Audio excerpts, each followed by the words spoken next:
Viewers, இது நம்ம கெத்து டிவி. பார்க்க போறது கேகே பார். நான் உங்க கெவின். நான் உங்க குட்டி. இன்னைக்கு பார்க்க போறது விசுவாசமா பேட்டையா. சும்மா 1.5 வருஷத்துக்கு பிறகு நம்ம தலை ஸ்கிரீன்ல வந்திருக்காரு. வந்தது சும்மா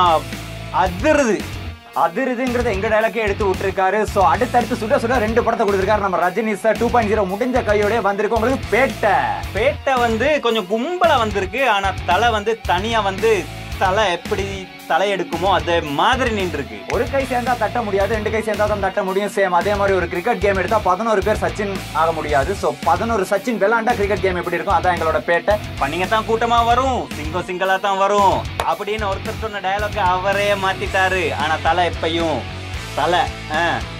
நம்ம விசுவாசம் படத்தை பார்க்க போனா நம்ம தலை அஜித் சிவா மேல வச்சிருந்த விசுவாசம் வீண் போகல. அதே மாதிரி தலை ஃபேன்ஸ் எல்லாம் நம்ம தலை மேல வச்சிருந்த விசுவாசம் வீண் போகவே இல்லைங்க. அதனால தான் இந்த விசுவாசம் அப்படியே இருக்கு.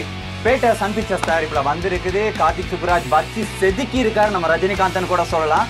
அதாவது fan-made teaser, fan-made trailer, fan-made poster பார்த்துருப்போம். ஃபர்ஸ்ட் டைமா பார்க்க போறோம் ஃபேன்மேட் மூவி. கார்த்திக் சுப்புராஜ் சின்ன வயசுல இருந்து தான் ரசிச்ச ரஜினியை அங்கமா வச்சு செதுக்கி இருக்காரு அப்படிங்கிறதுக்கு நல்ல ஒரு எடுத்துக்காட்டு தான் நம்ம பேட்டை மூவி. விசுவாசம் படத்தை பார்த்தீங்கன்னா சிவாக்கு இருந்த ஒரு ஸ்டைல் வந்து கொஞ்சம் மாறி போச்சு. அதுக்கு பிறகு அஜித்துக்காகவே ஒரு படம் எடுத்தா எப்படி இருக்கும், அதுல அஜித்தையே ஒரு மாசா காட்டினா எப்படி இருக்கும் அப்படின்னு நம்ம தலைக்காகவே ஒரு படம் எடுத்து அதுல வந்து ஒரு கமர்ஷியல் என்டர்டைன்மெண்ட் படத்தை ஃபேமிலி என்டர்டைன்மெண்டோட மிக்ஸ் பண்ணி எல்லாருக்கும் பார்த்து ரசிக்கக்கூடிய ஒரு படமா கொடுத்துருக்காங்க. அதுதான் விசுவாசம். இவனையும் அனுப்பிச்சிட்டீங்கன்னா நாம கொலை பண்ணி ஓப்பனிங் சீன்லயே அவமானமா. ஸ்டைலை மாத்துறது விசுவாசத்தோட ஸ்டைலே மாத்தாம உள்ள ஸ்டைல் அப்படியே கொடுக்கறது தான் எங்களோட ஸ்டைல். அதான் பேட்டா ஸ்டைல். ஸோ பார்த்தீங்கன்னு சொன்னா அன்னைக்கு இருக்க அருணாச்சலமா இருக்கட்டும், பாட்ஷாவா இருக்கட்டும், இப்பயே தொடர்ந்து வந்துட்டு இருக்க அடுத்து கேங்ஸ்டர் மூவில வயலன்ஸா சும்மா அப்படி தெரிக்க விட்டுருக்காரு. ஒரு 3 பாட்ஷா மூவி சேர்ந்தா எப்படி இருக்கும் அப்படிங்கிறது தான் நம்மளோட பேட்டா மூவி. அதாவது 80களில் 90களில் இருந்த ரஜினிகாந்தை திருப்பி அப்படியே கொண்டு வந்திருக்காங்க. அதாவது இப்ப இருக்க ரஜினிகாந்தை வந்து இப்ப இருக்க மாதிரி காட்டாம பழைய ஸ்டோரிங்களை களவெடுத்து அப்படி எங்க கொடுத்துருக்காங்க. தலைவருக்கு என்னதான் 69 வயசு ஆயிருந்தாலும் அவருக்கு 30 வயசை குறைச்சி 45 வயசுல அவர் நடிக்க வச்சிருக்கதே கார்த்திக் சுப்புராஜ் செஞ்சிருக்க பெரிய வேலை. ஸோ அதான் இந்த பேட்ட படத்துல நீங்க பார்க்க போற மெயின் பிக்சரு. தலைவர் நல்லா தாங்க நடிப்பாரு. தலைவர் சூப்பரான ஒரு ஆக்டர். ஆனா அவரை வந்து நடிக்க வைக்கிறதுக்காக சுத்தி மொத்தம் நிறைய பாடுபடுறாங்க. ஆனா நம்ம தலை வந்து நடிக்குது எப்படி, மேக்கப்பே இல்லாம வந்து ஸ்கிரீன்ல நிக்குது பாருங்க. தலை பறக்கும் விசில் என்ன மாஸ் தெரியுமா தலை. ஆமாமா, மாசெல்லாம் பார்த்தோம். சிவா அதே விடாம எடுத்திருக்காரு. அதே டாப் ஆங்கிள் கேமரா, கீழ இருந்து வர்றாரு அஜித் சார். இந்த படத்துல முக்கியமா யோசிக்க பார்க்க வேண்டிய ஒரு விஷயம் என்னன்னு பார்த்தா அவங்க யூஸ் பண்ணிருக்க கேமரா ஆங்கிள்ஸ். வைட் ஆங்கிள்ஸ் எடுத்து பிரம்மாண்டமான விஷயத்தை இன்னும் மிக பிரம்மாண்டமா காட்டியிருக்காங்க நம்ம வெற்றி சார். இங்க ஆளுங்க மட்டும் என்ன சளைச்சவங்களா, அக்கறைக்கு இக்கரை பச்சை. இந்த பக்கம் பார்த்தாலே எல்லாருமே பச்சை. சும்மா திருநாவுக்கரசு பூந்து விளையாண்டுருக்காரு சினிமாட்டோகிராஃபில. அப்படி பார்த்தீங்கன்னு சொன்னா ஒவ்வொரு சீனும் நெருப்பு பத்திர சீன் ஆகட்டும், அவரோட ஷூட்டிங் சீன் ஆகட்டும், அவரோட ஃபயரிங் சீன் ஆகட்டும், வயலன்ஸ் சீன் சும்மா தெரிக்க விட்டுருக்காரு. அதுவும் அந்த ஃபுல்லாவே ஷடோல வச்சு பண்ணிருப்பாரு பாருங்க. உண்மையிலே அது ரஜினி ஃபைட் தாங்க. அதான் சொல்றோம் அது ரஜினி ஃபைட்னு சொல்லி. இந்த படத்துல வந்து ஃபைட் சீன் எல்லாம் கொஞ்சம் பிராக்டிகலாவே இருக்கு. அந்த ஒவ்வொரு ஃபைட் சீனுக்கும் என்ட்ரி ஆகக்குள்ள போற பிஜிஎம் இமான் ஜி நீங்க வேற லெவல்.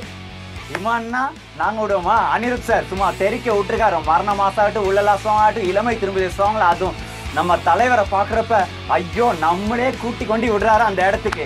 நம்ம உள்ளலா சாங் வந்து நீங்க வந்து டெஸ்பராடோ எல் மரியாச்சி மியூசிக் கேட்டிருப்பீங்கல்ல, அப்படியே அதே மெக்சிகன் பீட்டா அப்படியே உல்டா பண்ணி அப்படியே இங்க ஒரு பாட்டா கொடுத்துருக்காங்க. சுரம் 7 சுத்தி போட்டாலும் 7 சுரத்துக்குள்ள தான் போடணும். சொல்லிக்கோ, இதுக்காக நான் வெக்கப்பட மாட்டேன், வேதனைப்பட மாட்டேன், துக்கப்பட மாட்டேன், துயரப்பட மாட்டேன்டா. சோ அத பண்ணதுல எதுவுமே பிரச்சனை இல்லையே. ஓ அப்படி 7 சூரம் போடுறதுன்னு சொல்லி அதே சூரத்தை அப்படியே உல்டா பண்ணணுமா?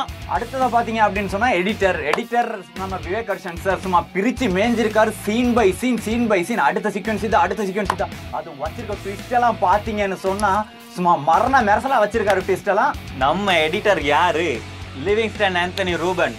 அவருக்கு கொடுத்த வேலையை வந்து பக்காவா பண்ணியிருக்காரு. 1.5 ஹவர்ல தான் அவங்க இன்ட்ரோல் வச்சிருக்காங்க. ஆனா அந்த 1.5 ஹவர் வந்து போறது ஒரு சுவர். அந்த டைமிங்கே விளங்காது. டக் டக் டக் டக்குன்னு எடிட்டிங் போகுது. அதோட ஃப்ளோ வந்து செம்மையா இருக்கு. சினிமாட்டோகிராஃபர் எவ்வளோ கஷ்டப்பட்டு அதை எடுத்தாரு, டிரெக்டர் வந்து எவ்வளோ கஷ்டப்பட்டு அந்த விஷனை கொண்டு வந்தாரு, அது எல்லாத்தையும் வந்து எடிட்டர் வந்து பக்காவா செஞ்சு ஃபைனல் பிக்சர் கொடுத்துருக்காருங்க. அது ஒரு தனி குத்து. இதுக்கு என்ன சொல்றீங்க? பிக்சர் தான் கொடுத்திருக்காரு, இங்க ஒரு ஸ்டெச்சுவே கொடுத்திருக்காரு நம்ம கார்த்திக் சுப்புராஜ். அதுக்கு உயிர் கொடுத்தா எப்படி இருக்கும் அப்படிங்கறதுல தான் நம்ம எடிட்டரும் நம்ம சினிமாட்டோகிராஃபரும் சும்மா பூந்து விளையாண்டு இருக்காங்க. ஏன்னா ஒரு சிலைக்கு உயிர் கொடுக்கறது அப்படிங்கிறது அந்த கண்ணு திறக்கிற விஷயம் தான். ஸோ அது மாதிரி இந்த பேட்ட படத்துல நீங்க பாத்தீங்கன்னு சொன்னா நம்ம ரஜினிகாந்த் சாரை அங்கமா நம்ம ரசிகர்களுக்கு எங்கெங்க டச் பண்ணா பிடிக்குமோ ரஜினிகாந்த் அங்க டச் பண்ணி சும்மா பிரிச்சு மேஞ்சிருக்காங்க எடிட்டரும் நம்ம சினிமாட்டோகிராஃபரும். கூடவே சொல்லக்கூடாது, கார்த்திக் சுப்புராஜ் சார் செம்ம அமரசல் பண்ணியிருக்காரு இந்த படத்துல. சிவாக்கு வந்து ரொம்ப பிரச்சனைங்க நிறைய முதல்ல வந்துச்சு. ஏன்னா அவர் அதுக்கு முதல்ல தலையை வச்சு எடுத்த படங்களுக்கு வந்து அவ்வளவு நல்ல ஒரு ரிவ்யூ ஒன்று வரல. ஏன்னா நிறைய பேர் வந்து சிவா சார் இல்லைன்னு சொன்னாங்க. இவ்வளவு ஆப்புக்கு அப்புறம் ஒரு சூப்பா அத்தனை பேர் வாயை மூடுற மாதிரி வந்திருக்கு இந்த படம். எல்லா விஷயத்தையும் நுணுக்கமா யோசிச்சு செஞ்சிருக்காங்க. அங்க தலை கட்டியிருந்த வாட்சை பாத்தீங்களா, அந்த வாட்ச் வந்து படம் முழுக்க மாறாம அதே வாட்சை மெயின்டைன் பண்ணிருக்காங்க. மற்றது இன்னொரு சீன் சொல்றோம், இது கொஞ்சம் ஸ்பாய்லர் மாதிரி தான் இருக்கும். அவரோட பொண்ணோட வீட்டுல இருக்கும் அந்த போட்டோ சரியா, அந்த போட்டோ வந்து ஒரு ரன்னரோட போட்டோ. அந்த போட்டோ வந்து படத்துக்கு வந்து எப்படி சம்மந்தம் ஆகுதுன்னு நீங்க படத்தை பார்த்தா விளங்கும். மற்றது அந்த வீட்டுல இருக்க ஒவ்வொரு மெடலையும் கவனிச்சு யோசிச்சிங்களா, அந்த ஒவ்வொரு மெடல்லையும் சாம்பியன்ஷிப் பேரெல்லாம் கணக்கா இருந்துச்சு. அவ்வளவுக்கு யோசிச்சு செஞ்சிருக்காரு நம்ம சிவா. இதுதான் மாசுங்க. செஞ்சிருக்காருன்னு சொன்னாரு, ஆனா அஜித்தா வச்சு செஞ்சிருக்காருங்கிறது சொல்ல மறந்துட்டாரு பாத்தீங்களா. ஏன்னு சொன்னா ஒரு இடையில ஒரு ஃபைட் சீக்வன்ஸ் இருக்கு. அந்த ஃபைட் சீக்வன்ஸ்ல என்னென்ன ஆயுதத்தை கொண்டு அடிச்சா ஒட்டையும் அப்படிங்கிறது நமக்கே தெரியும். ஆனா அந்த ஆயுதத்தெல்லாம் கொண்டு வச்சு அடிக்கிறாங்களாம், ஒரு அடி கூட படலையாம். ஏன்னா ஷொட்டை நல்லா பாத்தீங்க அப்படின்னு சொன்னா அந்த ஆயுதம் வர முதலே அவர் மிஸ் ஆயிருவாரு. அது வந்து வேற ஒண்ணு இல்ல. அது வந்து ஃபைட் வந்து தெரிஞ்சவனுக்கு வந்து ஆயுதம் வரக்குள்ள எப்படி குனியணும் எப்படி மடங்கணும்னு தெரியும். நல்லா இருக்கு உங்க கதை. மெயினா பாத்தீங்கன்னு சொன்னா ரஜினிகாந்த் சார் செம்மையாவே பண்ணிருக்காரு. அவரை பத்தி நிறையவே பார்த்திருந்தோம். ஸோ அதுக்கு அடுத்து யார் பார்க்க போறோம் அப்படின்னு சொன்னா நவாசுதீன் சித்திக், விஜய் சேதுபதி, சிம்ரன், த்ரிஷா, சசிகுமார், இப்படி ஒரு ஏகப்பட்ட ஒரு பெரிய பட்டாளமே இருக்கு. மத்தது மங்கி மட்டும் சும்மையா கஞ்சி மஞ்சி அடங்கோ. நயன்தாரா எப்படி நடிச்சிருக்கா. நயன்தாரா வந்து ஸ்கிரீன்ல இருக்கும். நயன்தாரா மேம் வந்தோன்ன அங்க எமோஷன் பறக்கும் பாருங்க. அடிக்கிறதுக்கே இங்க சொல்லி கொடுக்கணும், இதுல இன்ஷூர் பண்ணிருக்கான். நயன்தாராக்கு நடிக்க சொல்லி கொடுக்கும். கண்ணாயிரம் அந்த வெப்பன் சடி. நயன்தாராக்கு எந்த ஊர்ல நடிக்க சொல்லி கொடுக்கணும். ஏன் நம்ம தம்பி ராமையா இருக்கிறாரு, ரோபோ சங்கர் இருக்காரு, அது மட்டும் இல்ல யோகி பாபு இருக்கிறாரு, விவேக்கும் இருக்கிறாரு. தலை படத்தை நீங்க எடுத்தீங்கன்னா ஒவ்வொரு சீனும் ஒவ்வொரு மெசேஜுங்க. படத்துல எண்டிங்ல சொல்றாரு பாருங்க ஒரு மெசேஜ். நீங்க ஒரு குடும்பஸ்தரா இருந்தா அந்த மெசேஜ் உங்களோட நெஞ்சில சும்மா பட்டு நிக்கும். கார்த்திக் சுப்புராஜ் மட்டும் சும்மா இல்ல சரியா, அவரவர் கொடுத்திருக்க கேரக்டருக்கு அங்கங்க வச்சு செஞ்சிருக்காரு. அவ்வளவு பேத்தை எப்படி செதுக்க முடியுமோ அந்த அளவுக்கு செதுக்கி இருக்காங்க. நான் ஒரு கேள்வி கேட்டா சொல்லுமா, மரண மாஸ் சாங் யாருக்கு பாஸ்? சிக்கிலாண்டா சிடுமூஞ்சி சித்தப்பண்ட மரண மாஸ் தலைவருக்கு. தலைவருக்கா? படத்தை பாருங்க உங்களுக்கு புரியும். சிலவங்க வந்து இப்ப வந்து சென்டிமெண்ட்டை பத்தி கொஞ்சம் நக்கலா பேசினாலும் தியேட்டர்ல தாரையா கண்ணீர் வடிச்சு கொண்டு இருந்தாங்க. ஏன்னா தலை அப்படி உருக்கமா நடிச்சிருந்துச்சு. பேட்ட படத்துலயும் சென்டிமெண்டான சீன் இருக்குங்க, நீங்க பயப்படாம போய் பார்க்கலாம். எனக்கே கண்ணீர்ல தண்ணி வந்துச்சுன்னா பாத்துக்குங்க. சோ இதுல நாங்க ஏதாவது மிஸ் பண்ணியிருந்தா கமெண்ட் பாக்ஸ்ல கமெண்ட் பண்ணுங்க. நீங்க கட்டாயம் தியேட்டர்ல போயிட்டு படங்களை பாருங்க. ரெண்டு படமுமே சூப்பரான படங்க தான். ஆனாலும் தலை படம் தாங்க கெத்து. தலைவர் படம் தான் கெத்து. இந்த வீடியோ உங்களுக்கு பிடிச்சிருந்தா மறக்காம லைக் பண்ணுங்க. கெத்து டிவியை சப்ஸ்கிரைப் பண்ணுங்க. கூடவே அந்த பெல் பட்டனையும் பிரஸ் பண்ணிருங்க. சோ அடுத்த ரிவ்யூல நாங்க உங்களை மீட் பண்றோம். அதுவரை உங்களிடம் விடைபெறும் நான் உங்கள் கெவின். நான் உங்கள் குட்டி. ஷேர் பண்ணுங்க மறக்காம.